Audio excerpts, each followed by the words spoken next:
Evangelho de Jesus Cristo, segundo Marcos, hoje no capítulo 5, iniciando o capítulo 5. Então, Marcos, capítulo 5.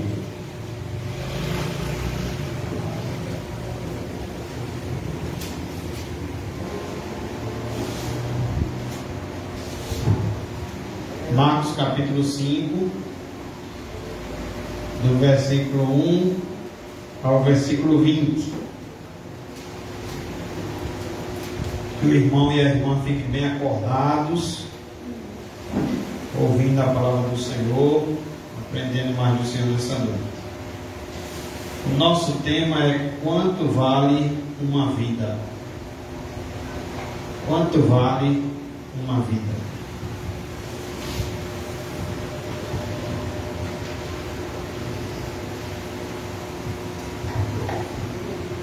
Amém?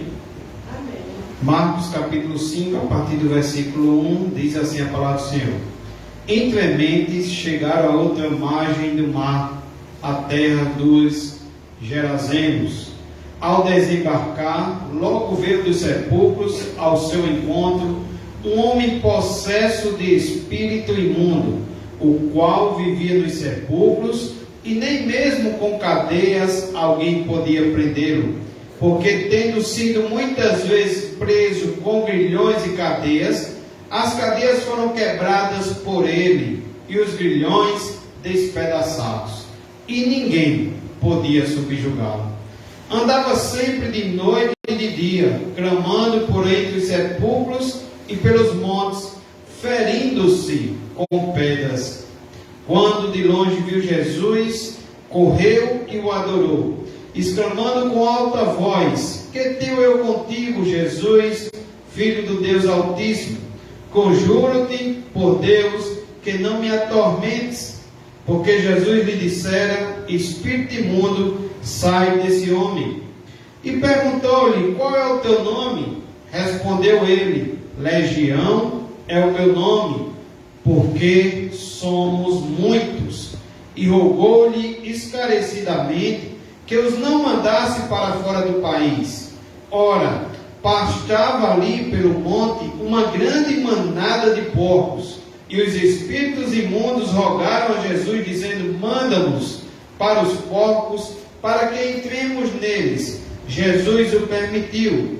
Então, saindo os espíritos imundos, entraram nos porcos, e a manada, que era cerca de 2.000, precipitou-se de despenhadeiro abaixo, para dentro do mar, onde se afogaram.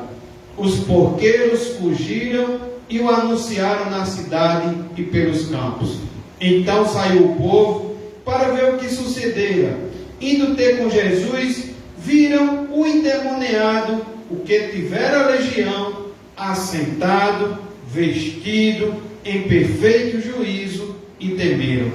Os que haviam presenciado os fatos contaram-lhes o que acontecera ao endemoniado e acerca dos porcos, e entraram a rogar-lhe que se retirasse da terra deles. Ao entrar Jesus no barco, suplicava-lhe o que for endemoniado, que o deixasse estar com ele. Jesus, porém, lhe o permitiu, mas ordenou-lhe: Vai para a tua casa, para os teus, anuncia-lhes tudo o que o Senhor te fez e como teve compaixão de ti. Então ele foi e começou a proclamar em Decápolis tudo o que Jesus lhe fizera, e todos se admiravam. Amém? Pai querido, mais uma vez, ó Pai, concordamos com a oração da irmã Beth, e pedimos misericórdia de nós. Assim como disse a irmã Carol, assim como já o irmão Clóvis orou no momento de contrição, perdão, Senhor, pelos nossos pecados. Nos abençoe pela Tua palavra, Senhor. Tem misericórdia de mim. Usa, Senhor, a minha boca pela Tua misericórdia, em nome de Jesus, e abre nossa mente e nosso coração.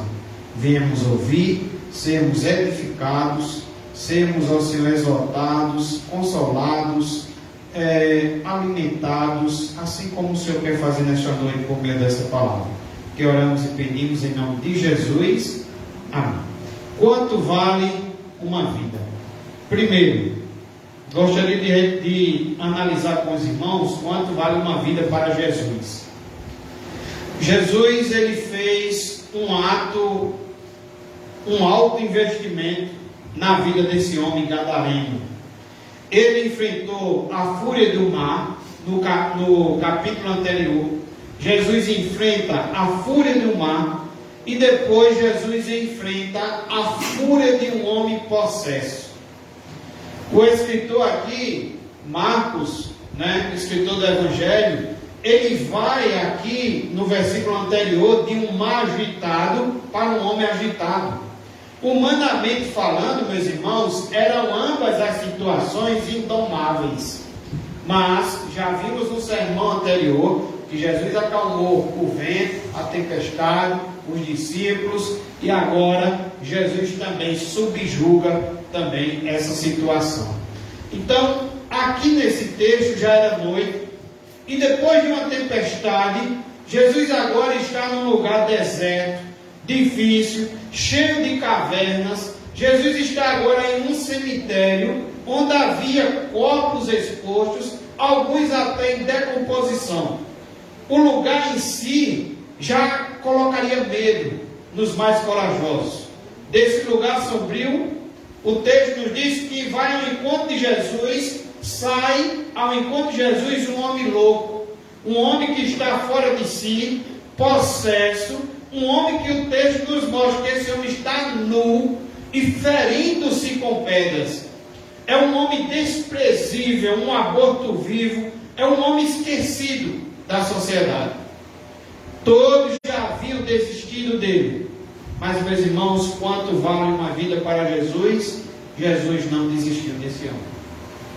Aquela viagem, meus irmãos, onde Jesus diz, na passagem anterior, que naquele dia, já sendo tarde, Jesus disse, passemos para a outra margem, e foi quando veio a tempestade. A gente aprendeu na pregação anterior que era uma promessa, e a gente vê agora no capítulo 5, versículo 1, que chegaram à outra margem do mar. Então Jesus, o que promete, ele cumpre. E ele está mostrando que fez também uma viagem proposital. Ele está chegando aqui e vai ao seu encontro um homem que é, podemos dizer, me desculpa a expressão, um cavalo do campo. Um homem que está sobre o jugo, um homem que está possesso, dominado, sofrendo. E Jesus vai até lá, como uma viagem proposital. Jesus está indo a uma terra gentílica, depois de um dia exausto de trabalho, depois de uma terrível tempestade. Jesus faz tudo isso para salvar um homem possesso. Essa é a expressão, meus irmãos, do infinito amor de Jesus. Olhem para a ceia, olhem para a mesa da ceia e vejam o infinito amor de Jesus por mim, por você, por esse homem gadareno. E quanto vale uma vida para Satanás? Satanás roubou tudo de precioso que aquele homem possuía. Satanás roubou a sua família. Esse homem não vivia mais entre a família. Esse homem não vivia mais entre a sociedade. Esse homem, Satanás roubou a sua liberdade. Satanás roubou a saúde desse homem, e uma saúde física e mental. Satanás roubou a sua dignidade. Satanás roubou também a sua paz e a sua decência. Havia dentro deste homem, como disse no versículo 9, quando Jesus perguntou qual é o teu nome, respondeu ele, legião. Havia dentro desse homem uma legião de demônios. Para a gente ter um pouquinho de ideia o que seria uma legião de demônios, quantos seriam, o que que se fazia uma legião? Hernandes Lopes, ele diz que legião era uma corporação de 6.000 soldados romanos. Então havia naquele homem, no mínimo, 6.000 demônios. 6.000 soldados romanos era uma legião. Nada infundia tanto medo e terror como uma legião romana. E ele diz, Hernando Eló começa a descrever o que era uma legião. Era um exército de invasão, era um exército de crueldade, era um exército de destruição. Estão percebendo mais ou menos o que é que tinha naquele ano? A legião romana era composta de infantaria e cavalaria. Numa legião havia flecheiros, estrategistas, combatentes, incendiários e aqueles que lutavam com espadas. Por onde uma legião passava, deixava um rastro de destruição e morte. Uma legião romana era irresistível. Aonde ela chegava, as cidades eram assaltadas, dominadas e seus habitantes arrastados como súditos e escravos. Uma legião era a mais poderosa máquina de guerra conhecida nos tempos antigos. As legiões romanas formavam o braço forte com o qual Roma havia subjugado o mundo. Assim era o poder diabólico que dominava esse pobre homem. Havia um poder, meus irmãos, de destruição gigantesco dentro daquele homem, transformando sua vida num verdadeiro inferno. A gente resume essa introdução, se você quiser observar comigo, a gente poderia resumir essa introdução olhando para João capítulo 10, um texto muito conhecido. João capítulo 10, versículo 10 e 11. Já respondi a você quanto vale uma vida para Jesus. Você vê que Jesus faz uma viagem proposital para libertar aquele homem das mãos de Satanás. E já observamos o que Satanás faz por uma vida. E João capítulo 10, versículo 10 e 11, ele diz o que? O texto bíblico. Ele diz: o ladrão vem somente para roubar, matar e destruir. Uma vida para Satanás vale isso. Ele vai somar todos os seus esforços. Ele vai juntar todos os seus soldados, todos os seus anjos, e aqui eu digo anjos caídos, todos os seus súditos, todos os seus escravos. Ele vai somar esforços para quê? Para roubar, para matar e destruir. É um assassino. E o texto diz no versículo 10 também quanto vale uma vida para Jesus. Ele diz: eu vim para que tenham o quê? Vida. E tenham em abundância. O versículo 11 ainda diz: eu sou o bom pastor, e o bom pastor dá vida pelas ovelhas. Olhe para a ceia, para a mesa da ceia, e você vai ver a mensagem da ceia. Você vai ver quanto vale uma vida para Jesus. Saia desse caminho, ou fique distante desse caminho, que você vai, ou olhe para alguém que está distante desse caminho, que você vai ver quanto vale uma vida para Satanás. Basta apenas olhar para o texto.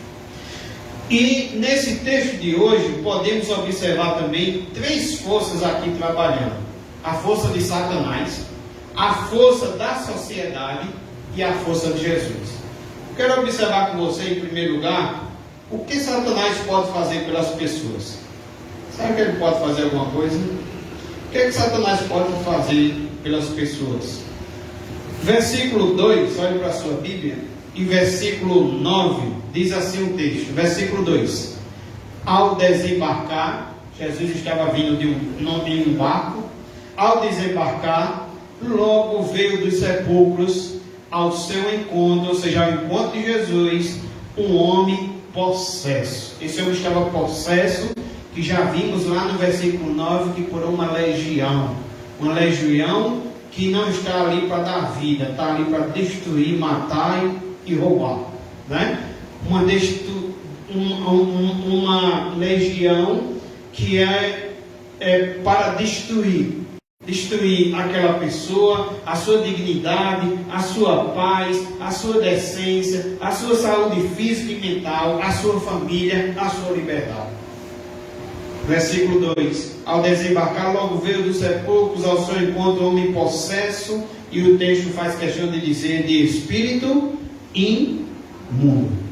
Versículo 9, ele diz: e perguntou-lhe qual o teu nome. Respondeu ele: Legião é o meu nome, porque o texto faz questão de dizer: somos muitos. Então, o que Satanás pode fazer pelas pessoas? Olhando para o versículo 2 e versículo 9, a primeira coisa é que ele domina as pessoas através da possessão.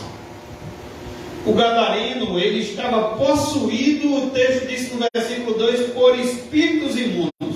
E no versículo 9 ele deixa claro que havia uma legião de demônios dentro dele, morando, habitando dentro dele. A possessão demoníaca, meus irmãos, isso nos deixa claro que não é um mito. Não é um mito. Talvez temos irmãos aqui que nunca tenham presenciado isso. Mas tem irmãos aqui que eu já ouvi os irmãos relatar alguns relatos, como também tem alguns irmãos aqui que já esteve junto comigo presenciando uma pessoa possessa. Então, não é um mito, é uma triste realidade. A possessão não é apenas uma doença mental ou epilepsia. Para quem acha que é uma doença mental ou para quem acha que é uma epilepsia, a Hernande Elot disse: então agora me explique como é que essa legião de demônios entraram nos 2.000 povos. É de fato, meus irmãos, uma triste realidade.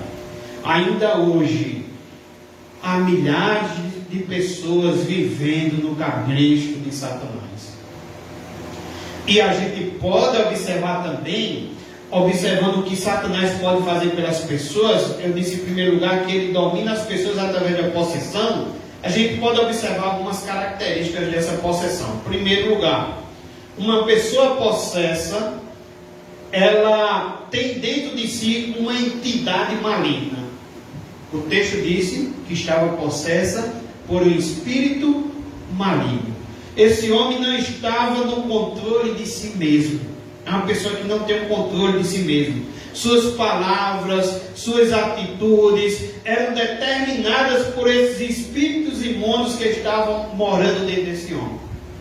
Ele era um aparelho, ele era um cavalo dos demônios, ele era um boneco nas mãos dos espíritos, que podemos dizer ladrões e assassinos.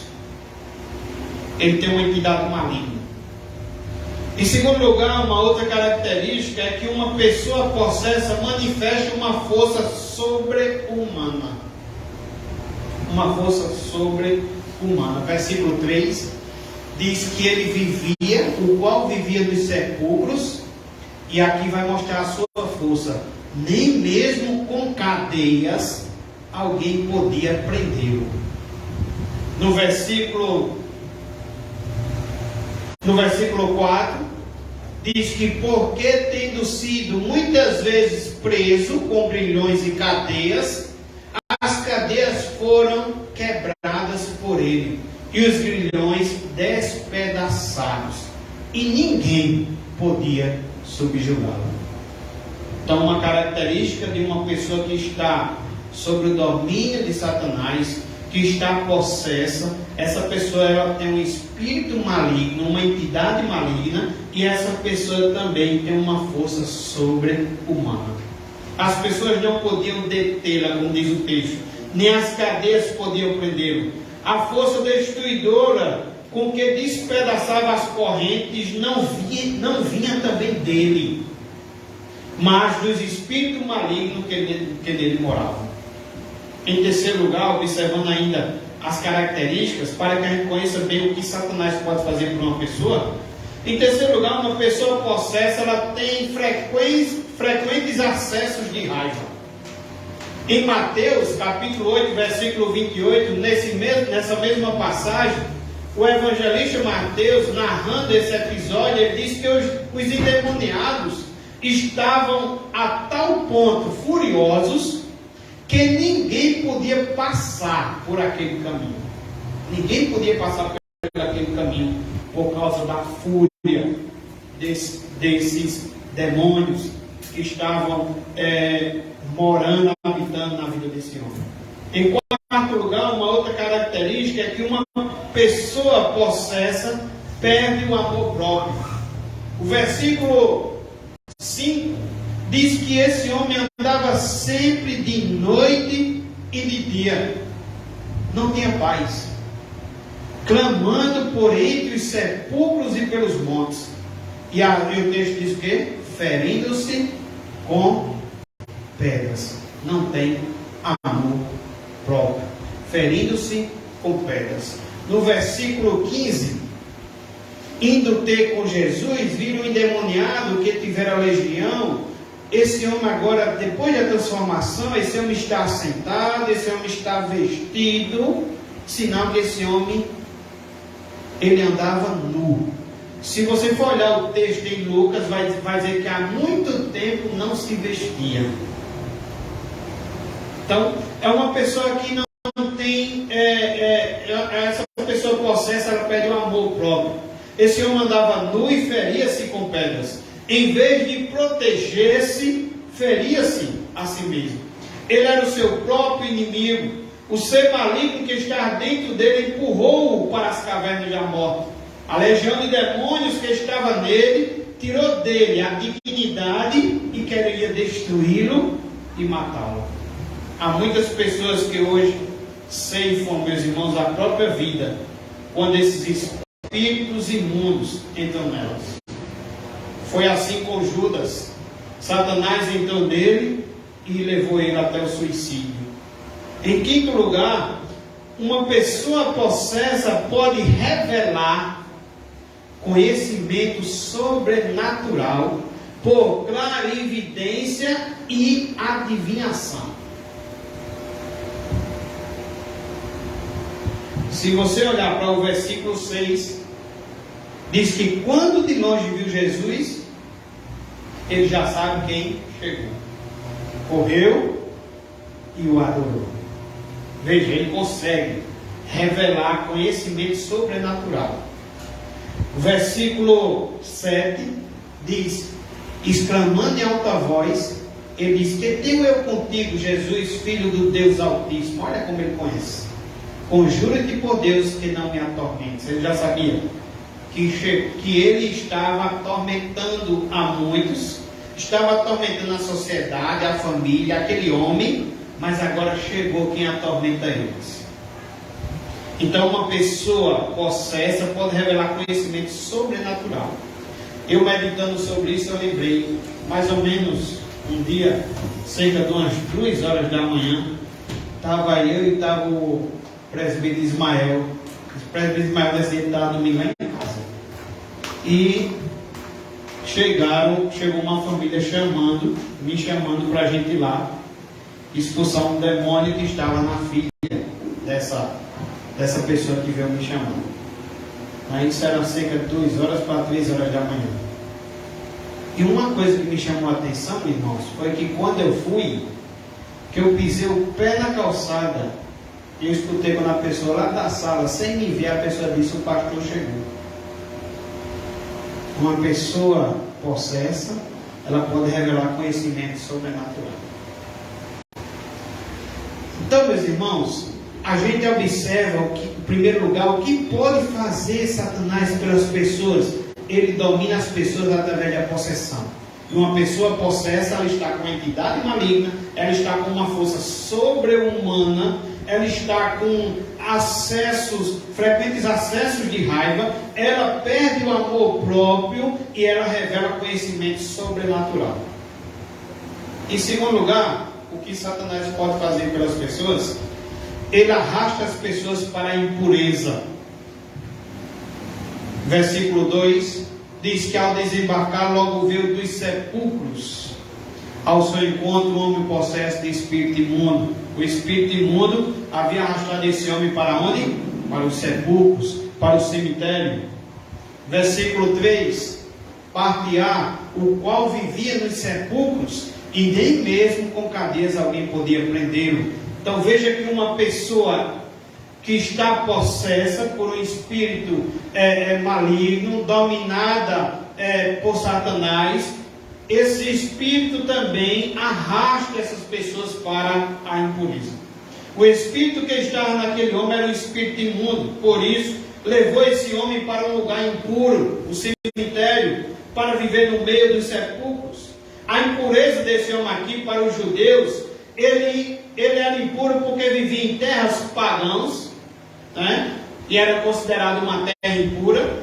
Ele vivia nos túmulos, que era considerado para os judeus também lugar também impuro.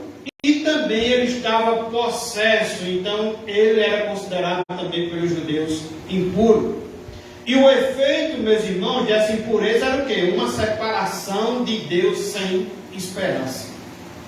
Os espíritos malignos levam as pessoas a se envolverem com tudo que é imundo. Há pessoas espojando-se na lama hoje. Quem pratica o pecado, a Bíblia diz que é escravo do pecado. Quem vive na prática do pecado, a Bíblia diz que é filho do diabo. Há pessoas que hoje entram dentro dos cemitérios e desenterram defuntos para fazer despachos aos demônios, por exemplo. Então, uma pessoa possessa de um espírito imundo, ele arrasta as pessoas também para a impureza. Estava vendo esses dias, comentando até com a Nivânia, não lembro muito bem do vídeo, mas um vídeo que alguém entrou lá no cemitério, tirou uma senhora, se eu não me engano, de cerca de 90 anos de idade, que já estava há mais de 7 dias, era 7 dias, enterrada. Esse homem tira a mulher de lá, porque diz que sentiu prazer por ela. Esse homem beija na boca e faz relação sexual com essa mulher.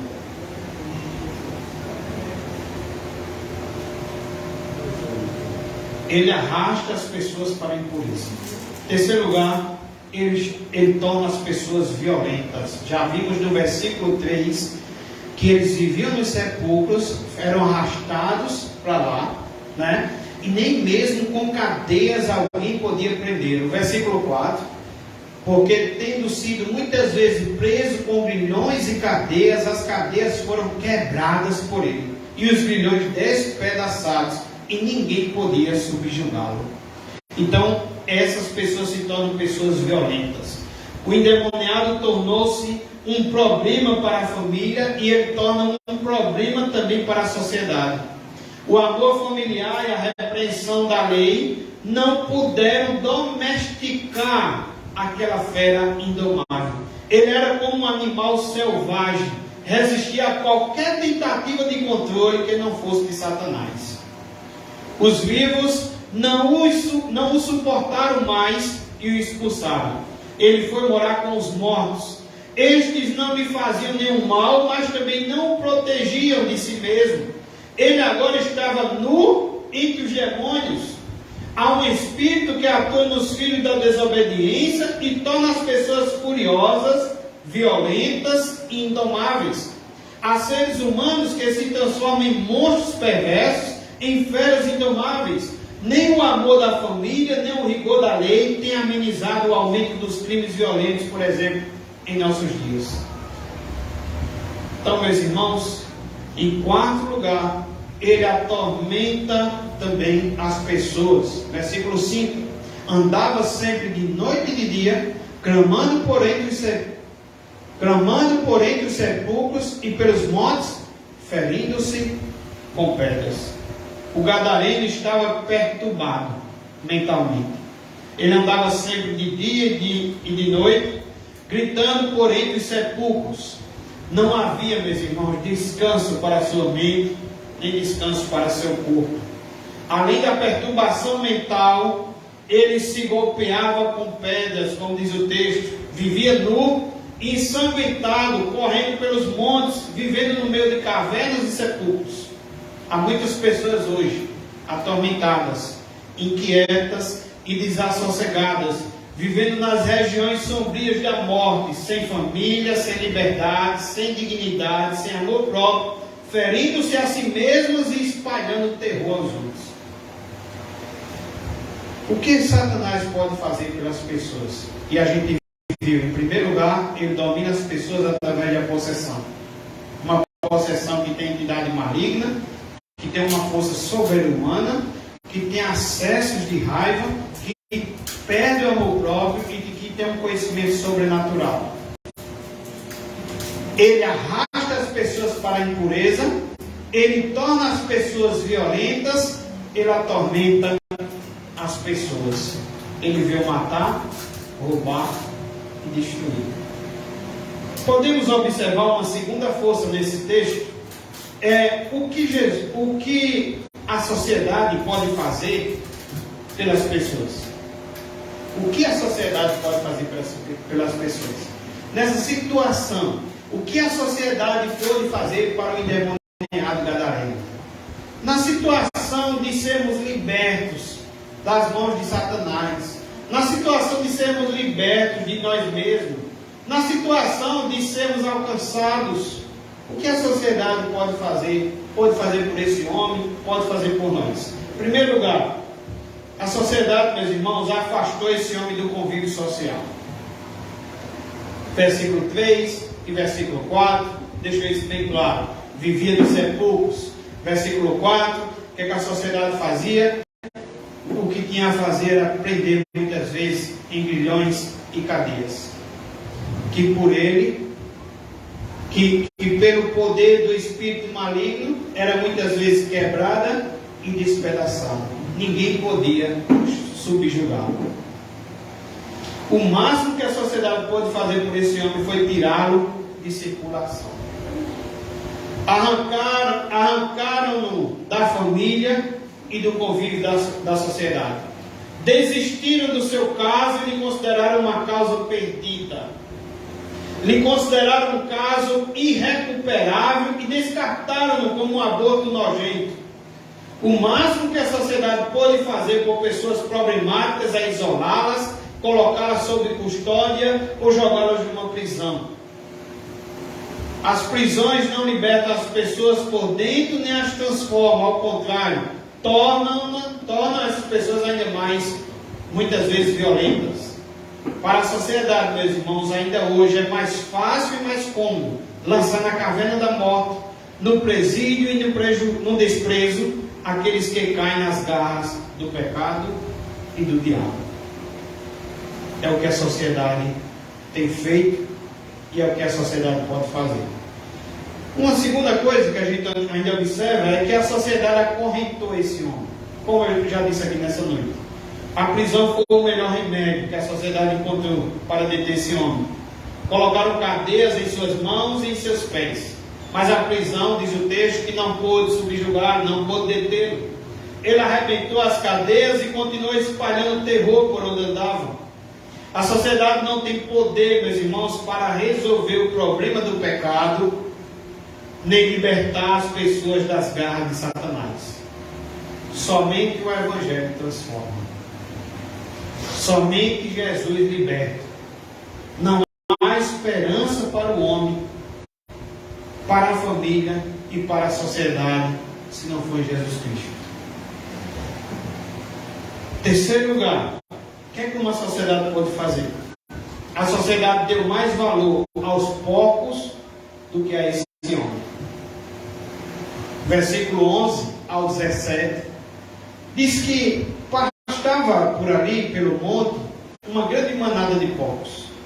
E os espíritos imundos rogaram a Jesus, dizendo: manda-nos para os porcos, para que entremos neles.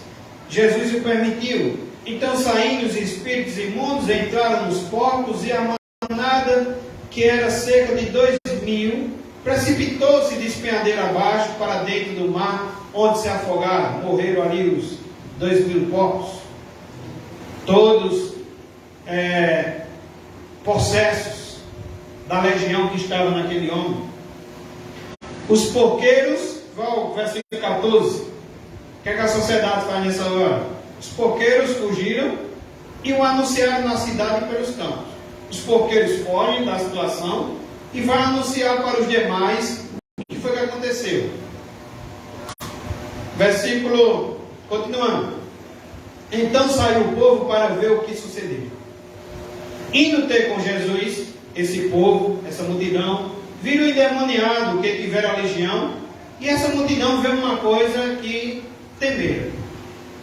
Aquele homem está sentado, que vivia correndo dia e noite, sem paz, desassossegado, ele está em paz, está sentado. Aquele homem está vestido, que andava nu. Aquele homem louco está em perfeito juízo. E temeram. Versículo 16, 17. E entraram a rogar-lhe que se retirasse da terra deles. Então a sociedade, ela dá mais valor aos porcos do que a esse homem. A gente observa que a sociedade de Gadara não apenas rejeitou esse homem na sua desgraça, porque não pôde fazer, não fez nada, né? nem pode fazer na situação. Além de ter rejeitado esse homem nessa desgraça, ela também não valorizou a sua cura, nem a sua salvação. Eles expulsaram, diz no versículo 17 que lemos, eles expulsaram Jesus da sua terra e amaram mais os porcos do que a Deus e a esse homem. Para a sociedade, os porcos valiam mais que uma vida. Então você já viu quanto vale uma vida para Satanás? O que é que uma sociedade pode fazer por uma vida? Agora eu convido você a olhar o que Jesus faz pelas pessoas. Qual o valor da vida para Jesus? E, em primeiro lugar, Jesus libertou esse homem da escravidão dos demônios. Do versículo 6 ao versículo 15, a gente já viu essa leitura e a gente pode observar o que Jesus fez. Jesus se manifestou, meus irmãos, diz a palavra do Senhor, para destruir as obras do diabo. Não é a sociedade, não é a família, não é ter um estudo melhor, não é ter uma faculdade melhor, não é ter mais recursos, não é ter um status na sociedade, não é ter político A, político B, não é ter tanto em dinheiro que resolve uma situação dessa, que pode libertar uma pessoa, que pode curar sua alma, que pode tirar das trevas para a luz. Meus irmãos, só Jesus. Jesus libertou esse homem da escravidão dos demônios. A Bíblia diz que ele veio para destruir as obras do diabo. Lá em Efésios capítulo 6, quando ele fala para a gente se revestir da armadura, que é a palavra, a oração, mais uma vez ele diz que é desse modo que não seremos atingidos pelos dardos inflamados do maligno.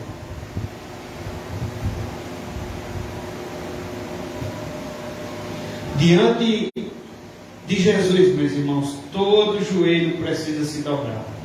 Até os demônios estão debaixo da autoridade de Jesus. Mediante a autoridade da palavra de Jesus, a legião de demônios bateu em retirada e o homem escravizado ficou livre. Cristo é o atormentador dos demônios e Cristo é o libertador dos homens.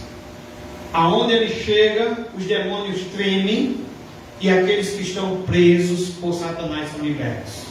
Satanás tentou matar Jesus na tempestade e agora tenta impedi-lo de entrar em Gadara. Ele está usando todas as suas armas para parar Jesus a qualquer custo.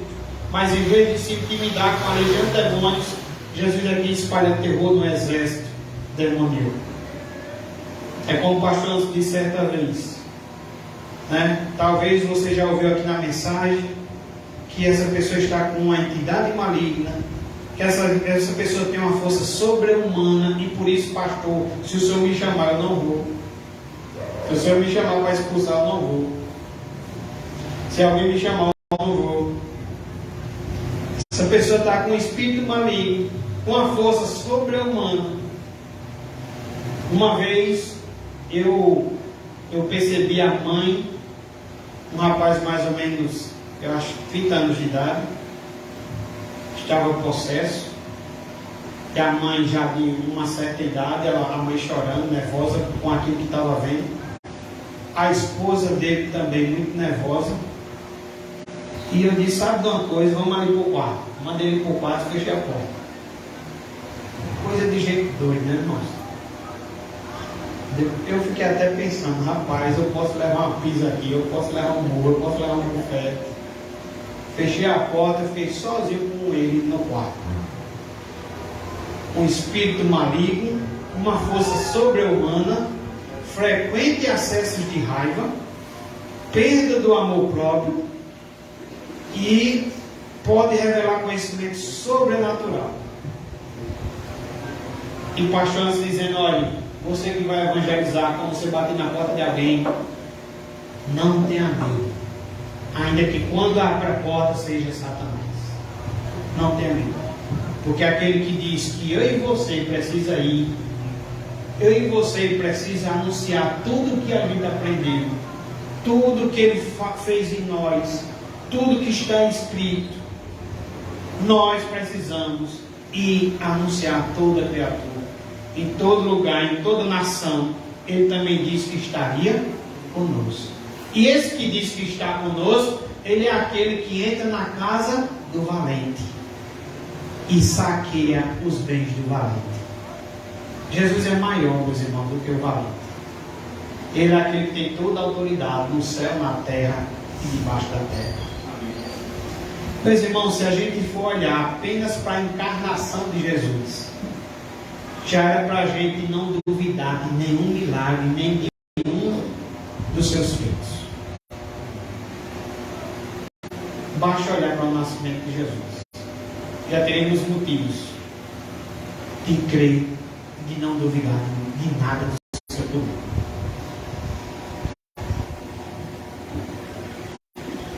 Cristo é o atormentador dos demônios, o libertador dos homens. Jesus libertou esse homem da escravidão dos demônios. Em segundo lugar, Jesus devolveu a esse homem a dignidade da vida. Versículo 15. Indo ter com Jesus, indo agora é a multidão, que ouviu o que os porqueiros disseram, né? Os porqueiros estavam preocupados, com raiva, porque haviam perdido seus bens.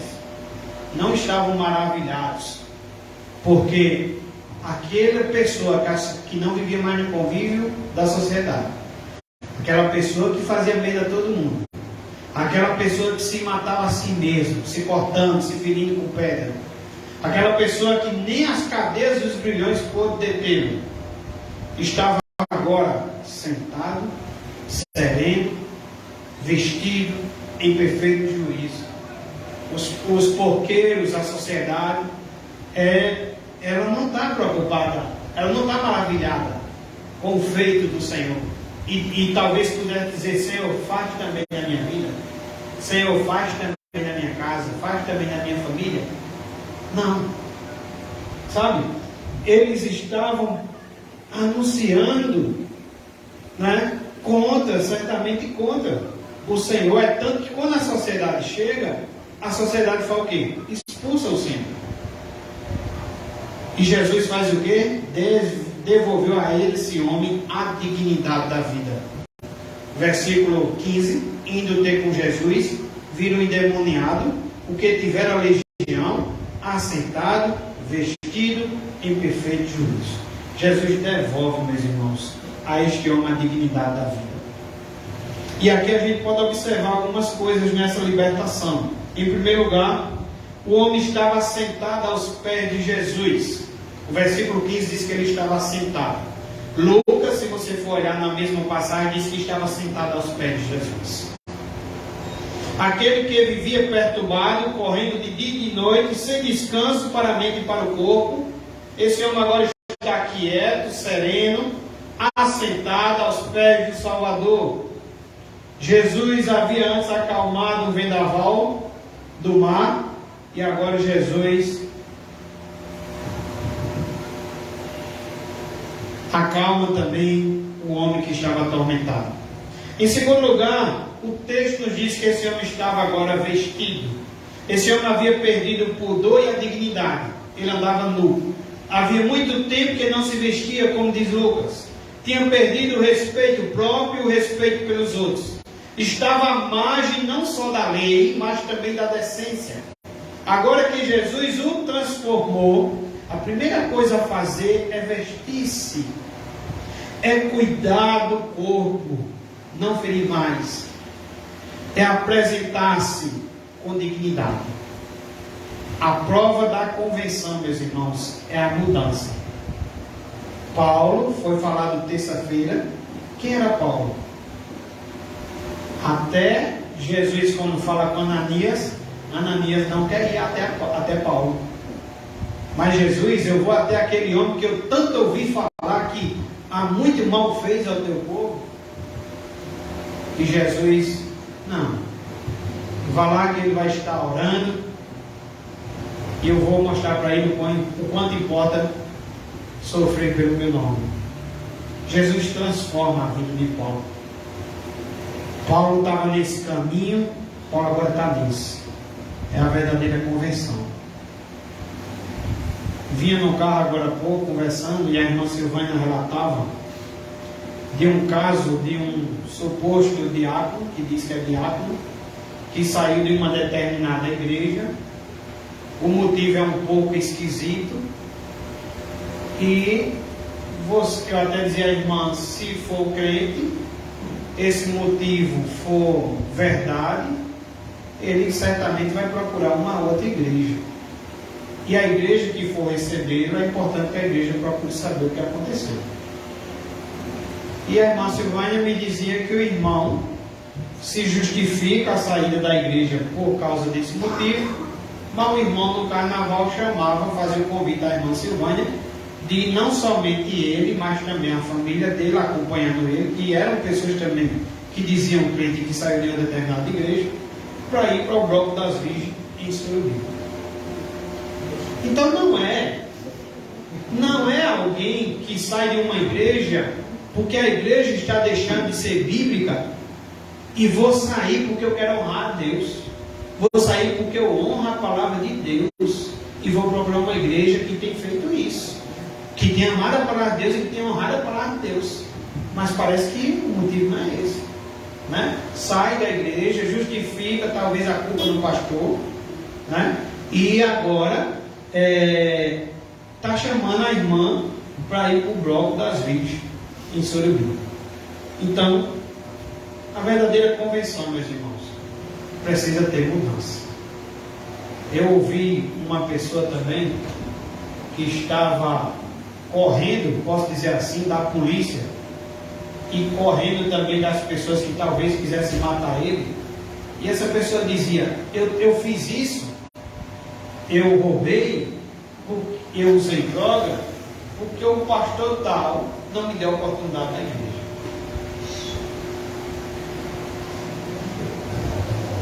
Aconselhava uma irmã que havia adulterado, e a desculpa da irmã agora é que adulterou porque está em crise de ansiedade. Eu acho que foi a minha ansiedade, pastor. A gente olha para a Bíblia, meus irmãos, a Bíblia diz que Deus não tenta ninguém. A Bíblia diz que se você caiu na sua própria cobiça. Então, meus irmãos, Jesus devolve a dignidade. Precisamos mostrar mudança. Esse texto mostra mudança. O homem andava nu, não tinha decência. O homem andava perreado. O homem andava sob o domínio de Satanás. O homem andava nos sepulcros. Jesus devolve a dignidade. Esse homem é uma nova criatura. É como eu já disse aqui outra hora a vocês, nova criatura não é uma parede que estava com defeito e foi rebocada, não. Foi consertado o reboco, não. É uma nova parede. É uma nova vida. É deixar de ser nascido da carne, meus irmãos, que ser nascido agora do alto. É diferente. Jesus disse a Nicodemos que Nicodemos não se alegrasse, não se contentasse em apenas saber que ele era o Filho de Deus, não. Ele apenas não se contentasse de que Jesus estava dizendo a ele que era preciso nascer de novo, não. Ele não se contentasse apenas com isso, não. E Jesus disse, porque o vento sopra onde ele quer. Ou seja, é preciso nascer de novo. E o nascer de novo mostra uma nova mudança de vida. Quem era Zaqueu? Zaqueu, um homem amante do dinheiro, que quando é convertido pelo Senhor, resolve dar metade dos seus bens aos pobres. Do duvido que Zaqueu pensasse isso antes. Um cobrador de imposto, ladrão, que cobrava mais do que deveria cobrar, que sufocava os pobres. Zaqueu agora, no dia que Jesus entra na sua casa e diz, hoje chegou salvação à tua casa, naquela mesma hora, não é nem uma semana depois, um mês depois, Zaqueu está disposto a devolver parte dos seus bens. Mudança de vida. Em terceiro lugar, o homem estava em perfeito juízo. Olhe para o versículo 15, que diz também isso, em perfeito juízo. O homem que estava antes endemoniado e com a legião, ele agora está sentado, ele agora está vestido, ele agora está em perfeito juízo. Jesus restituiu a esse homem a sua sanidade mental. Onde Jesus chega, meus irmãos, ele restaura a mente, o corpo e a alma. Esse homem não é mais violento, ele não oferece mais nenhum perigo à família, esse homem não oferece mais nenhum perigo à sociedade. Não há outro com esse poder de transformar além do poder de Jesus. Só ele cura, só ele restaura, só ele salva. E ele continua transformando monstros em homens santos. Por isso não duvide, quando você conhecer algum monstro, não duvide, que ele continua transformando monstros em homens santos. Ele continua transformando escravos de Satanás em homens livres. Ele continua transformando desprezados das sociedades em vasos de honra.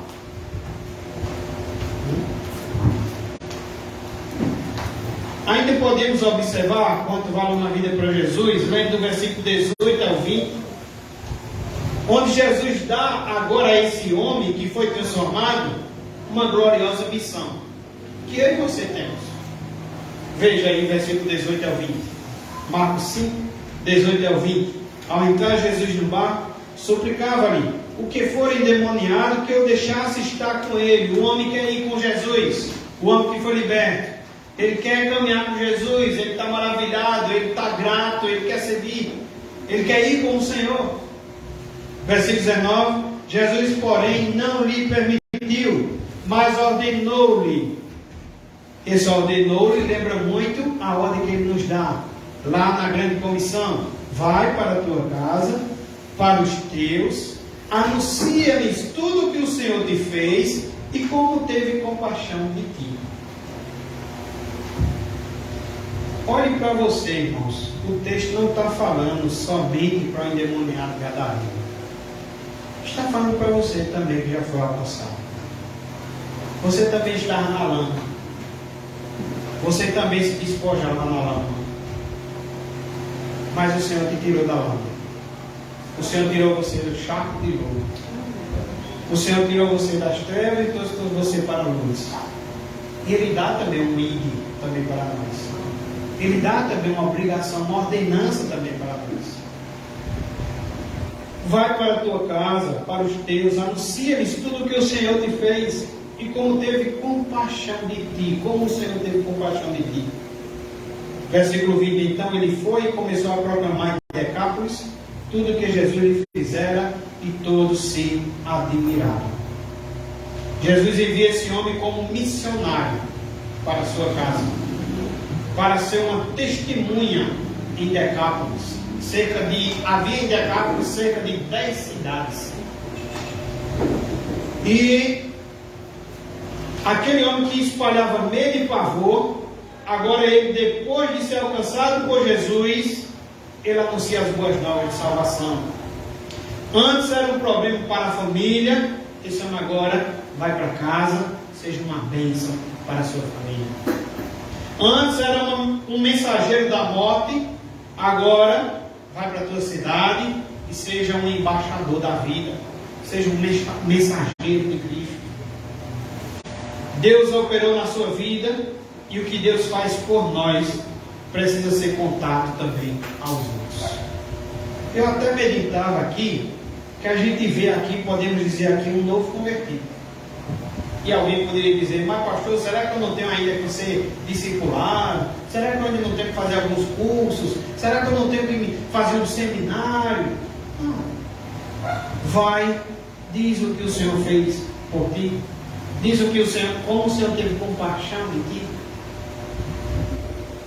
Eu quero concluir observando 3 coisas aqui.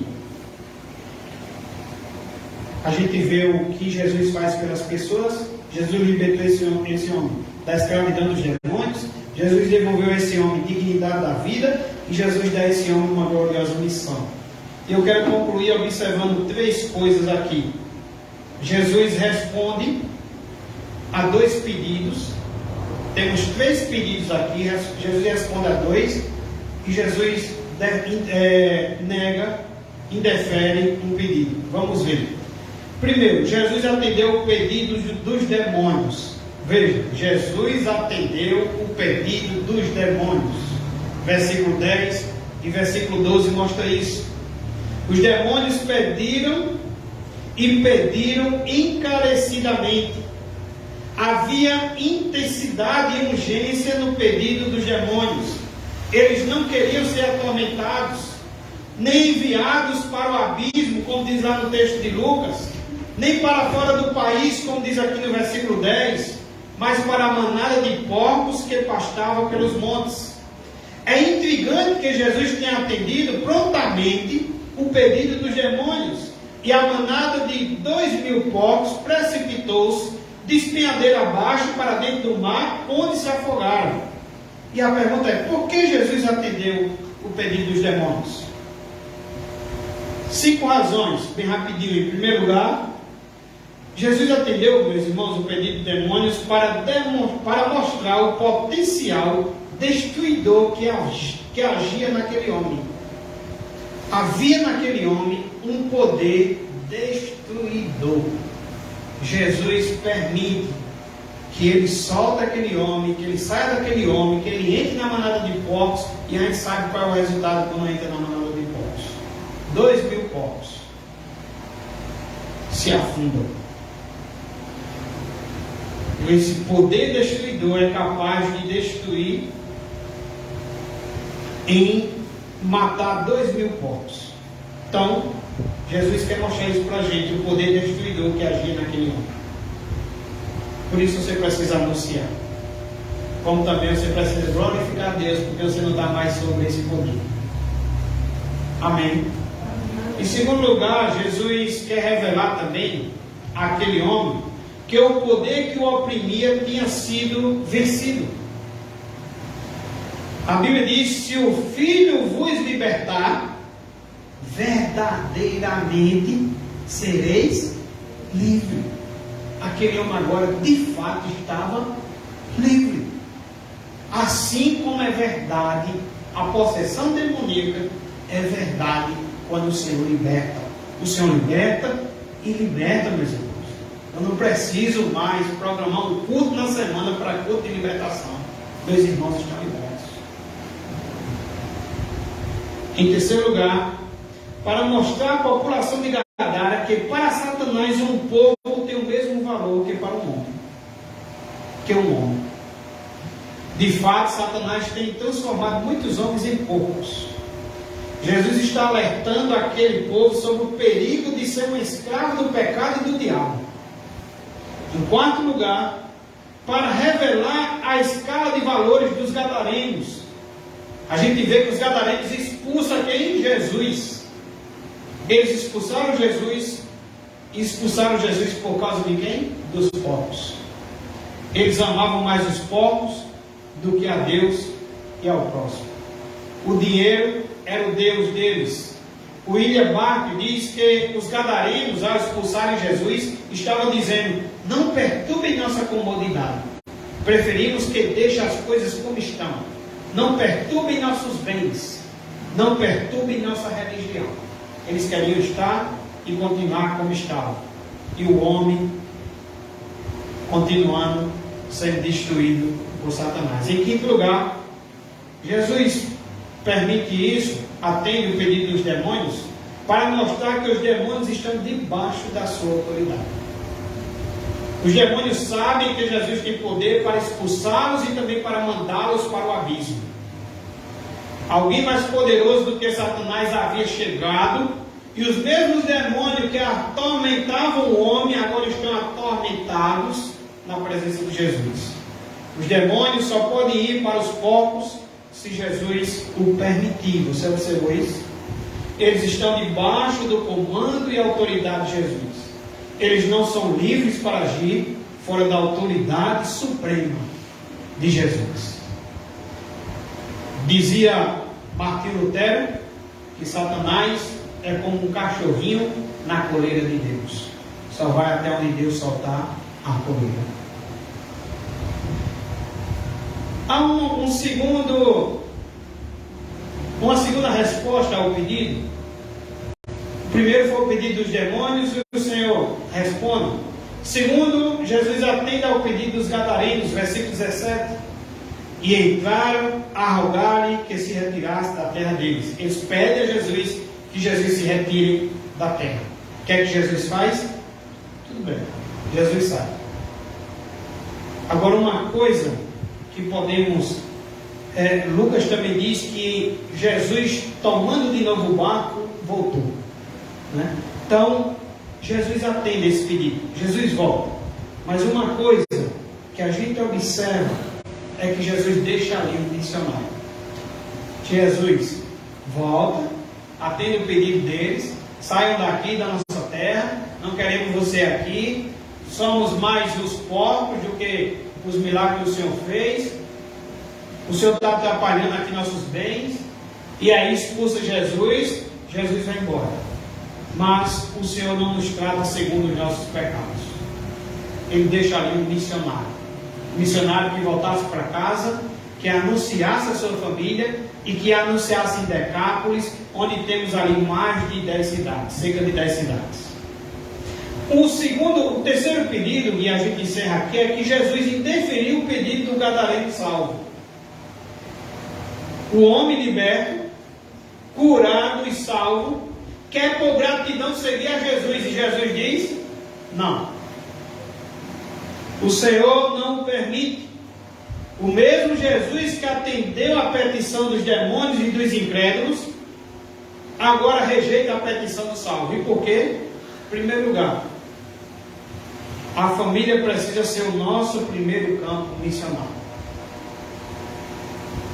A família dele sabia como ninguém o que havia acontecido. E agora poderia testificar sua profunda mudança. Não estaremos credenciados a pregar para os de fora, se ainda não testemunhamos para os da nossa própria família. Esse homem torna-se uma luz no meio da escuridão. Ele prega não só para a sua família, mas também para toda a região de Decápolis. Então Jesus interfere o pedido dele para que ele ficasse ali, desse testemunho em sua casa e anunciasse ali em Decápolis. Em segundo lugar, Jesus interfere o pedido dele porque Jesus sabe o melhor lugar onde devemos estar. Devemos submeter nossas escolhas ao Senhor. Ele sabe o que é melhor para nós. O importante é estar no centro da sua vontade. Esse homem tornou-se um dos primeiros missionários entre os gentios. Jesus saiu dali, mas ele permaneceu dando um vivo e poderoso testemunho da graça e do poderoso poder de Jesus.